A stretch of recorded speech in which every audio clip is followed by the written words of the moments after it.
Keynes is celebrating its 50th birthday today. Originally designated a new town, it's now home to 270,000 people and contributes more than £10 billion a year to the UK economy.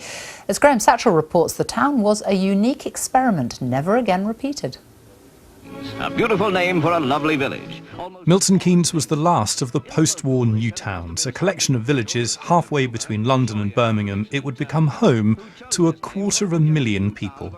The big inspiration behind Milton Keynes is an American urban designer called Melvin Webber, who wanted to create community without propinquity, which basically means loads of people together, but not all densely packed in. From the air you can see it, a grid, each square a community with no real centre, an American-style town built for the car. Embedded in the master plan were principles. One of them was freedom of choice.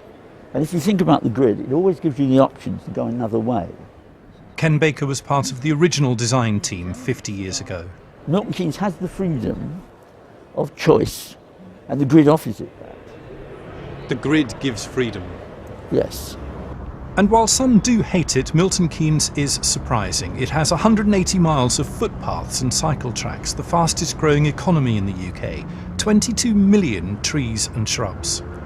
Jill Prince has taken a series of photographs called Unexpected Milton Keynes. It's a fantastic place to live.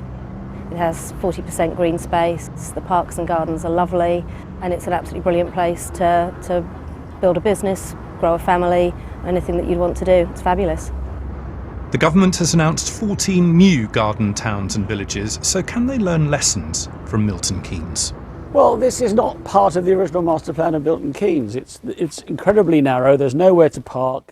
Milton Keynes itself is expanding rapidly, but campaigners say new developments here are too densely populated and the original principles of the town have been lost. Myopic people with the wrong agenda who don't realise the greatness of what they've got, that is being copied all over the world. But here, they're busy destroying it. Love it or hate it, nothing with the open spaces, the high-minded design principles has been tried since. And 50 years on, nothing like it is planned today. Graham Satchell, BBC News, Milton Keynes.